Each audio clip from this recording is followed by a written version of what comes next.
the next pick in round 3, surprising. It seems like the Niners almost admitted themselves that this wasn't their first choice. They wanted an offensive lineman. The Raiders took 2 back-to-back right before the Niners were on the Two board. guys I love too. Yeah, it was Charles Grant and Caleb Rogers. Yeah. I was such a big Charles Grant fan. Yeah, 2 guys that would have been great for the Niners. They're gone, and it seems like the Niners pivoted to someone they liked and probably wanted to take in round 4. Upton Stout, 5'8" cornerback, super strong, super athletic, super competitive, super 5'8". What do you guys think about this pick? Well, he's 5'8", so he's probably not going to play on the outside. He's probably going to play nickel, right? No, yeah, he's nickel. So then, I saw this thing. It's like if he works, like people called this a pit, like people called this a reach too, and it's like if he works out, he's a great nickel, starting nickel, then that's fine. Like he's also, I watched tape. The guy, he's 5'8", but he hits like freaking Malik Mustafa. Like he's an absolute. He plays with no fear. He's an absolute rocket. So I don't know. This is another pick I was like kind of iffy about, but like as I'm watching more tape on them, I kind of like it. Like Nick Martin and this pick, these were like the 2 picks where I was like, but I like this pick too. I just don't know much about Upton Stout.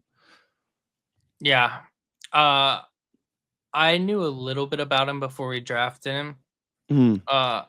I do like that they had, K'Wan Williams in mind because I think this guy's very similar, but I think he's going to be better.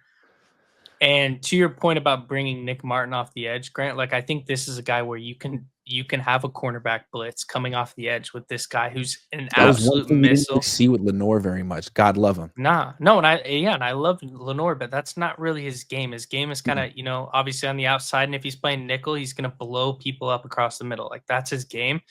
That's not really like, pass rushing isn't really his thing. And I don't really think it's Renardo Green's thing at all either. No. So this guy is kind of it's a scheme fit. It's a guy that I just think how we drafted, we have a lot of options with stuff like this. Like, and signing Demo to that contract, like now we have an outside corner who's an absolute dog at a steal of a price.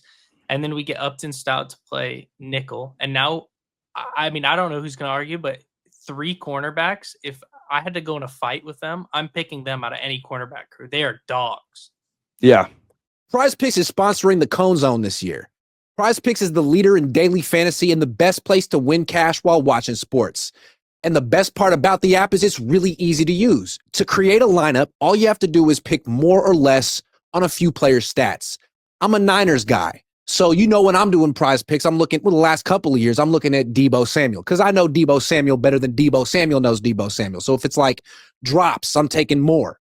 Or if it's like punches thrown towards his long snapper on the sideline during the 4th quarter of a game, the 49ers will go on to win.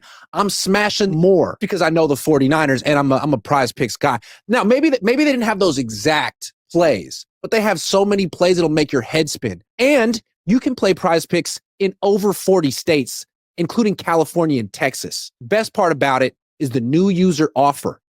PrizePicks will give you $50 when you play your first $5 lineup. So win or lose, you'll get $50 just for playing. That sounds like a win to me.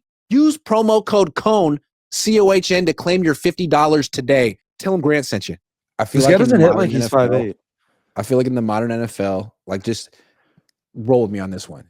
Teams are playing 2 high safeties all the time because it's a passing league and you can't get beat deep. You don't want to give up the chunk play. So offenses are running more and more and more. So defenses are trying to stop the run without loading the box because if you load the box, it's checkmate. It's play action pass over the top. So you get all these run defenders like Michael Williams, Alfred Collins, CJ West, plug that defensive line without overcommitting to the box. All right, well, where's your pass rush? Well, now you got to scheme it up. And you see teams like the Seahawks or the Ravens have all this simulated pressure where it's like everyone's a pass rushing threat. You don't know who's dropping or who's rushing on a given play. The weak side linebacker could be your rusher. The nickel back could be your rusher. The nose tackle could be dropping into a zone. Yeah. That's sort of modern NFL stuff. And I think we're going to see Robert Saleh bring that. I mean, he's cutting edge. Yeah. And the last 2 years, that's been my biggest gripe on the Niners defense is it was so vanilla. It got to where the Seahawks were towards the end of Pete Carroll, where it's just so vanilla. Like, dude, you're lining up and you're not changing, and you're playing You're not against disguising. Josh Allen, Patrick Mahomes, like, Lamar Jackson. Like, you are going to get destroyed. It was just so vanilla. I was sick of it. So I love these picks, and I hope Saleh cooks with it, man. Also, I'm not worried about him being 5'8" because he can match up with a lot of nickelbacks like that. And if he had to face someone like Juwan Jennings in the slot, they could play Marquise Siegel. He has nickel experience and he's bigger, so they have options. Yes, yeah. Or they can play Lenore.